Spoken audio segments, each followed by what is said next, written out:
In a quiet town nestled between the mountains of South Korea, Spongin High School looked like any other.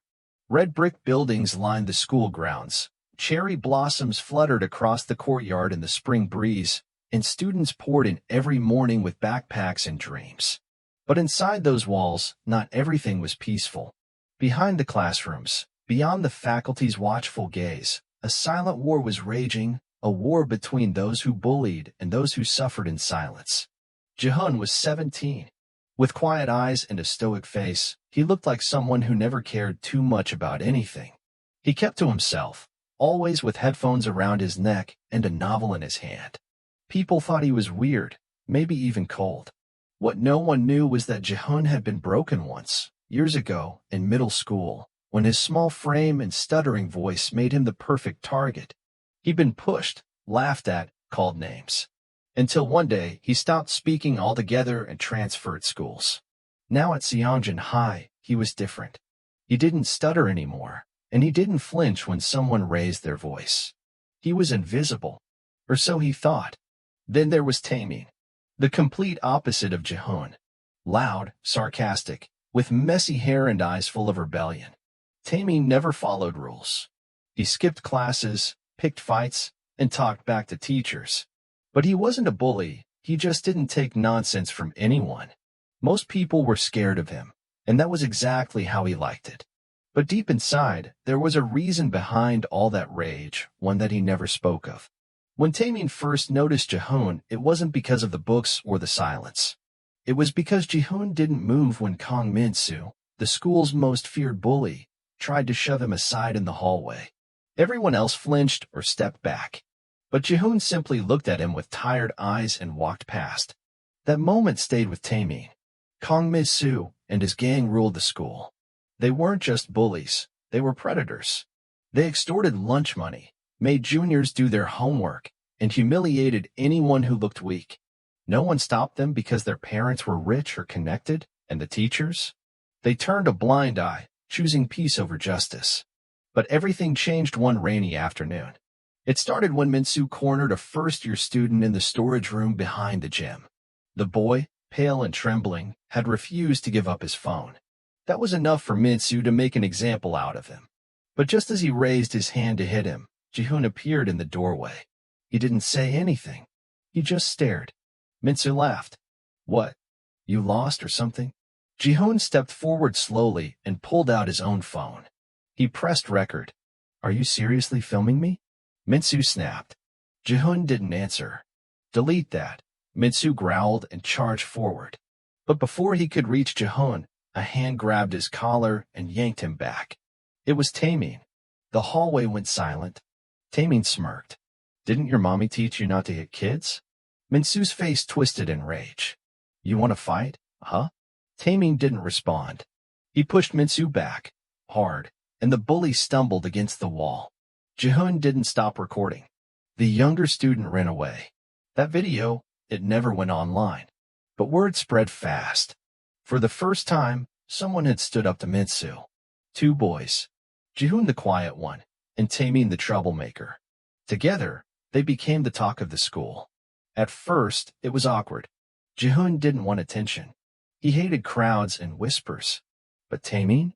He loved the spotlight. He kept telling Jaehoon they made a good team. Jaehoon rolled his eyes every time, but even he had to admit, they balanced each other out. More and more students began coming to them. Not because they were heroes, but because they were the only ones who didn't look away. There was Sua, who had stopped eating lunch because Min-soo's gang called her a pig. Jaehoon sat with her every day, sharing his own lunch, while Taemin loudly announced how anyone who bullied her would deal with him personally. Then there was Daeho, a quiet boy with bruises on his arms he never explained. Jaehoon noticed first and waited outside the school gate every day until Daeho finally confessed. Taemin took Daeho to the principal's office himself, threatening to go to the media if nothing was done. They weren't perfect. They made mistakes. One time, Taemin punched a senior who was bullying a girl in the hallway and got suspended. Jaehoon refused to speak to anyone that week. But when Taemin came back, bruised but smiling, they just nodded at each other. No words needed. The real turning point came during the school festival. Mince's gang planned to sabotage the drama club's play. They'd stolen costumes, broken props, and even threatened the lead actress. That's when Jihoon and Taemin decided enough was enough. Jihoon, tech-savvy and quiet, hacked into the school's CCTV system and downloaded weeks' worth of footage showing the gang's activities. Taemin spread the word to every class. Anyone who had been hurt or threatened could speak to them, anonymously or not.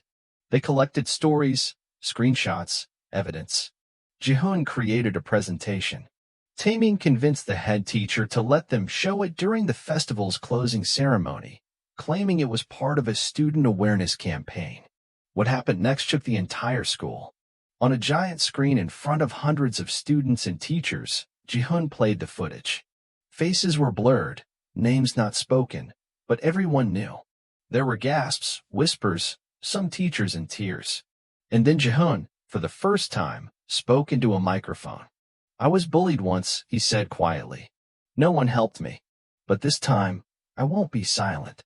Taemin stood beside him and added, "We're not asking anyone to be heroes. Just stop pretending you don't see what's happening." The auditorium erupted. Students clapped, some cried. Even the principal, red-faced and trembling, promised immediate action. Mitsu and his gang were suspended. Investigations followed. Parents got involved. And for the first time in years, students walked through the halls of Spongin High without fear. Jihoon and Taemin didn't become celebrities. They didn't want to.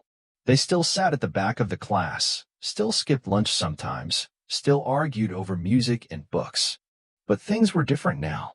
A few months later, Jihoon found a note in his locker. It was from a junior he didn't know. "Thank you for saving me. I almost gave up." He showed it to Taemin, who just shrugged and said, "Guess we're doing something right." They never spoke about being heroes. But in a school where silence once ruled, two boys chose to speak up, and that made all the difference. Seasons changed.